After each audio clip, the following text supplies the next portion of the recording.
Well, here we are into September. It's fall, it's headed toward winter, and then early spring where the weather is colder for several months. We are going to start doing a lot more videos on off-grid cooking and baking. We feel like this is a very important skill for all of us to practice and to hone. We certainly need a lot of practice, and so we're going to do it with some of the videos that we have in mind to do. Now, if the grid goes down long term and we are essentially forced to cook outside, to cook off-grid, however we're going to do that, we have an off-grid kitchen outside with several ways that we can cook and bake. Now, one of the really reliable ones for baking for us has turned out to be Dutch ovens. And there are some things that I will not want to be without in the event that things go south and our living situation dramatically changes. I would like to keep some things as constant that are meaningful to us. And one of those is Hawaiian rolls. We really love Hawaiian rolls, plus I use them for several things, and I'm going to be introducing you to a new recipe here in just a few more videos. But today we are going to make Hawaiian rolls, and we're going to bake them outside in the cast iron Dutch oven. It's a 12-inch deep oven. That's the one that I usually do most of my baking in. So this is going to be a totally off-grid recipe, as if we were in that situation. And I'm not going to use anything electrical here at all. So I am using King Arthur's recipe for Hawaiian rolls. I'm doing it just a little bit differently, however. They have you do a sponge, which is a preliminary soak using a little bit of flour and the yeast and a little bit of water.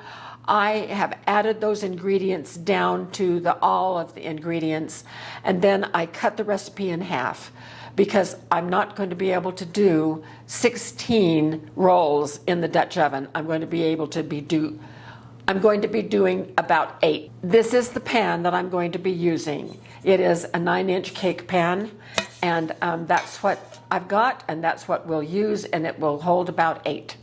So I have taken, I'm just going to let you run off that recipe, but I have the eggs and the liquids in here. I'm going to be adding the pineapple juice and the melted butter, only it's ghee, and the brown sugar. So I'm going to mix those together as well. Actually, I think I will use the wooden spoon for this.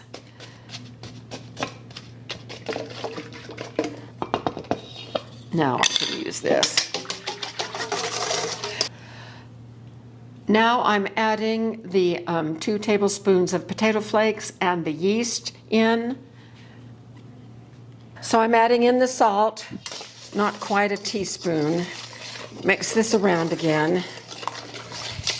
And now we're going to add the flour, but I'm just going to add part of the flour. Flour is always a little bit iffy. We want it to form a nice ball where all the flour has been picked up, but not add too much. Okay, so now we have our nice little ball here.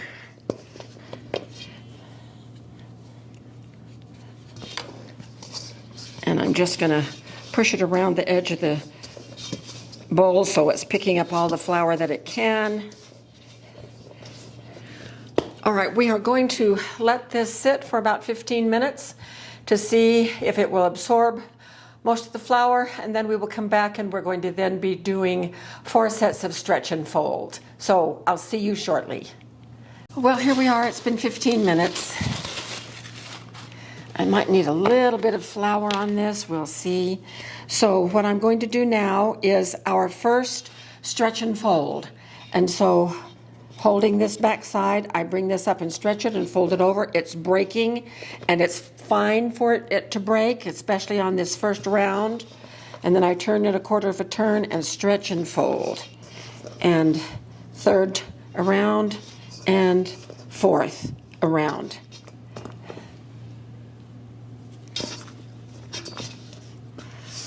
Now we should start seeing the dough coming together just a little bit more, becoming much more elastic and not breaking by the next time. So I'm not going to bring you back for the remaining three. Well, I'll bring you back for the last one so that you can see how much the dough has changed. Now, I've also been thinking about my choice of doing a half a recipe. I mainly wanted to find what the ingredients would be for half a recipe. But if I were doing this in an off-grid situation where it really counted, I would make a full batch, cook half, bake half, and then as soon as I had shaped the rolls, I would put them in the freezer to freeze on a baking sheet, freeze individually, and then once they were frozen, I would put them in a freezer bag and save them for next time, where all I would have to do is just thaw them, let them rise, and then bake them. So that's my plan. We'll be back when we're on number 4 of our stretch and fold. Well, as you see, we have completed 3 stretch and folds, so I'm just going to go ahead and put our 4th marker up there and do it right now. And you can see how the texture has changed quite a bit.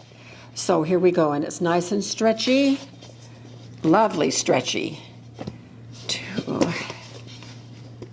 And it gets harder and harder as we go around the bowl. Okay, now, know that we're doing this off-grid, and when I mentioned that we could make the full batch and freeze half of it, it is because in a grid down situation, our freezers still run because of our solar storage units. And so we're good with that. Now, you can also, if you don't like the long time that it takes to do the 4 stretch and folds, you are also welcome to hand knead, and you would do that for 8 minutes until it reaches this kind of a consistency. Now what happens is we're going to cover it again, and because it is such a small dough ball, I'm going to go ahead and just do the bulk fermentation in this setup right here instead of using my Cambro container that I usually use for larger amounts of dough. This will take probably an hour, maybe even a little bit more. So we will come back when it is ready to shape into the rolls. This dough was very slow to rise. It took an hour and a half, which is twice as much as dough usually takes in my kitchen, but it is double, so that's a good thing. And I'm going to weigh it. So we're going to make our rolls about 71 or 72 grams a piece. So that will make it a little easier for us to make sure that they are equal weight as much as possible. All right, so we have it in about equal amounts right here. So I am now just going to fold them into the center and then place them under my hand and roll. Once we get them fairly nice and round, we're going to put them in the pan, equidistant from each other.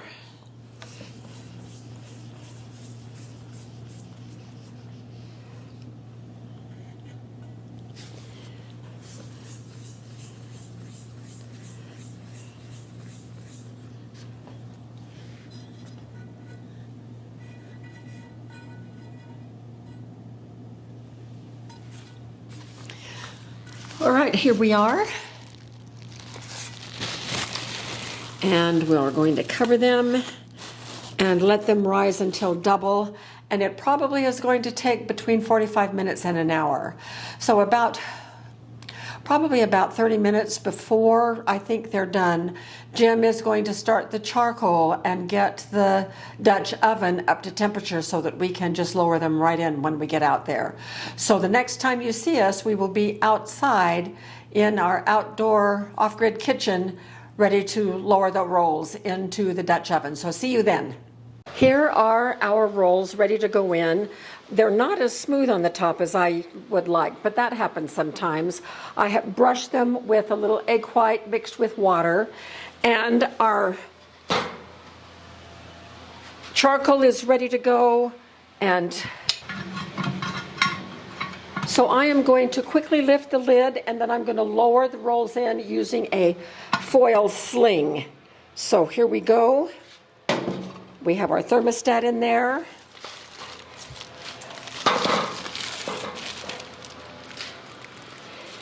Rolls are going in. Lid is going back on. And we hope that we'll be done in about 20 minutes or so. So these are ready. I just checked them a couple of minutes ago. Look how beautiful they are. Just gorgeous. So I'm going to take them out and put them here. And then grab them with my hot gloves, and let's head into the house. Here's what we learned this time baking in the Dutch oven. We started with 30 briquettes, and we put 10 on the bottom and 20 on the top. And we let it preheat for 7 or 8 minutes, and it didn't quite get up to 350, but it was up to 320 or something when I put the rolls in. And it did not take it very long to get up to 350, and it pretty much maintained 350. I checked it again after 20 minutes, and they were already browning on the top.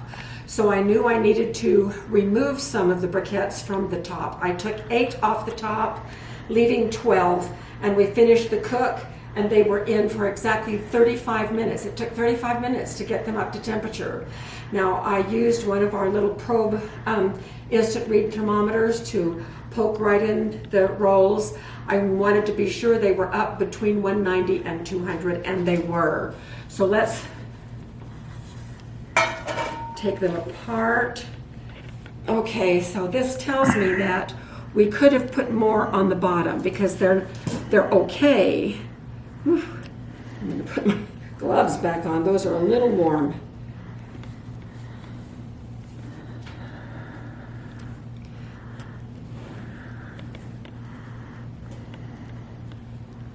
But they are just, they're wonderful. And Hawaiian rolls, of course, are very soft and they're sweet.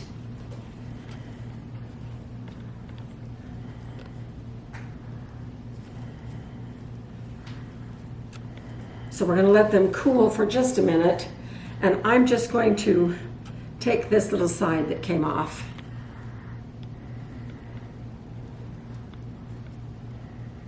Completely done.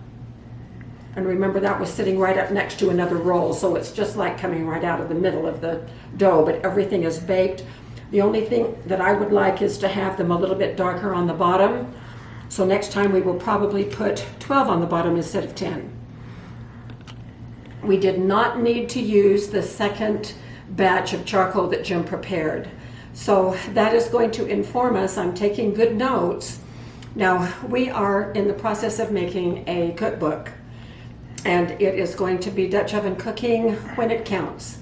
And the notes that I'm taking with every one of the bakes that we do will be in the book. The results will be in the book, so we can give you the best information that we possibly can so that you can be successful. We have this lovely batch of 8 rolls, which would work for us for 2 evenings of dinner or whatever else we're going to do with them. We will have a video coming up with another way that we are going to be using Hawaiian rolls.